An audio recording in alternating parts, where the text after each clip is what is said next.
وہ کیا کرتا ہے؟ آپ کے ذہن میں وسوسہ لاتا ہے، ایک وسوسہ دور کیا، دوسرا دور کیا، تیسرا دور کیا، چوتھا، اور اس رسی کو نیچے سے باندھ دیتے ہیں. آپ گھومتے رہو گے، وسوسہ کبھی ختم ہوگا ہی نہیں.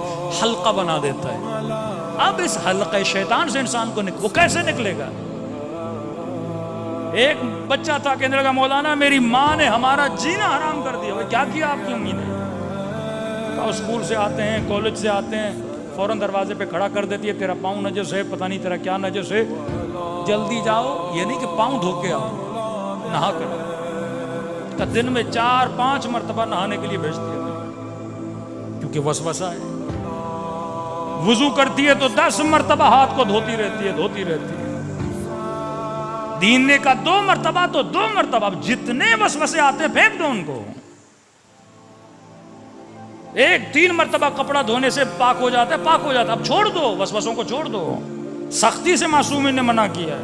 مولا کا صحابی نماز پڑھ رہا تھا، ناک سے خون کا قطرہ گرا، زمین پہ گرا.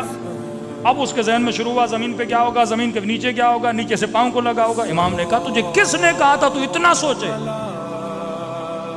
ظاہر پہ اکتفا کر. وسوسوں میں جتنا چلتا جائے گا وہ اتنا تجھے اندر گھیرتا جائے گا. یہاں تک مومنہ نے کہا کہ مولانا میں ذہنی مریض ہو گئی ہوں. میرا بچہ گھر سے باہر جاتا ہے، فوراً ذہن میں آتا ہے پتہ نہیں بچے کا ایکسیڈنٹ ہو گیا، موٹر بائک سے گر گیا، کسی نے مار نہ دیا ہو، کسی نے اغوا نہ کر دیا ہو. کہ جب تک وہ گھر نہ آئے میں 100 مرتبہ مرتی ہوں، 100 مرتبہ جیتی ہوں. سکون انسان کو تباہ کر دیتا ہے اگر عقل انسان پہ حاکم ہو. ایک تو وہ مریض ملا کے لگا مولانا دروازہ کھولتا ہوں تو میرے ذہن میں آتا ہے میرا ہاتھ دروازے کے ساتھ چپک جائے گا، اور پھر سوچتا ہوں ہاتھ نہ لگاؤں، کیا کروں. اب ذہن کا کمال کیا ہے؟ ذہن جب کوئی چیز سوچتا ہے تو اس کے اینڈ تک جاتا ہے. مثلا آپ یہ سوچو کہ میں اگر ایئرپورٹ پہ جا رہا ہوں اور جہاز پہ نہ پہنچ پاؤں تو ذہن نتیجہ بتاتا ہے. نہیں پہنچو گے، جہاز اڑ جائے گا، جب اڑ جائے گا ٹکٹ کے پیسے ضائع ہو جائیں گے، یہ ہوگا وہ ہوگا، اتنی زحمتیں. اب یہ سارا اسٹریس آتا ہے. آپ پہنچ بھی جاتے ہو لیکن وہ آپ کو ایسا دکھاتا ہے آپ پہنچے بھی نہیں ہو، جہاز نکل گیا ہے. اچانک آپ کے دل میں درد ہوا، ذہن ایکٹیو ہو جائے گا، اچھا یہ درد ہوا ہے، ہو سکتا ہے اٹیک آنے والا ہو، اٹیک آئے گا، تم مر جائے گا، بیوی کا کیا ہوگا، بچوں کا کیا ہوگا. وہ ساری پلاننگ قبر تک بھی پہنچا دیتا ہے آپ کو. اتنے وسوسے آپ کے ذہن میں لاتا ہے. توکل کا مطلب ہے خود کو رہا کرو. کس کی طرف؟ اللہ کی طرف. خود کو آزاد کرو. کس کی طرف؟ اللہ کی طرف.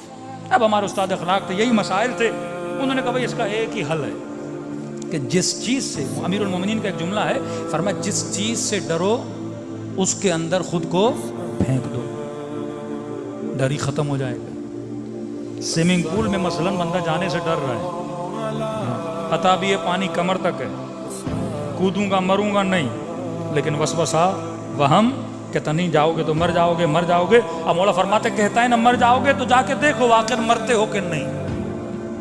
کیلکولیشن تو تم نے عقل سے کر لی نا کہ پانی چھوٹا ہے، جاؤں گا نہیں مروں گا.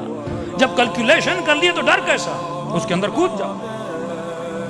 اس ماں کو کا تمہیں برا نہ لگے لیکن یہ حل ہے امیر المومنین کا. شیطان کیا کہہ رہا ہے؟ بچہ مر جائے گا. بولو اللہ کی امانت ہے، مر گیا تو مر گیا. جب تم ڈر ختم کرو گی اس دن کے بعد کبھی وہم اور وسوسہ نہیں آئے.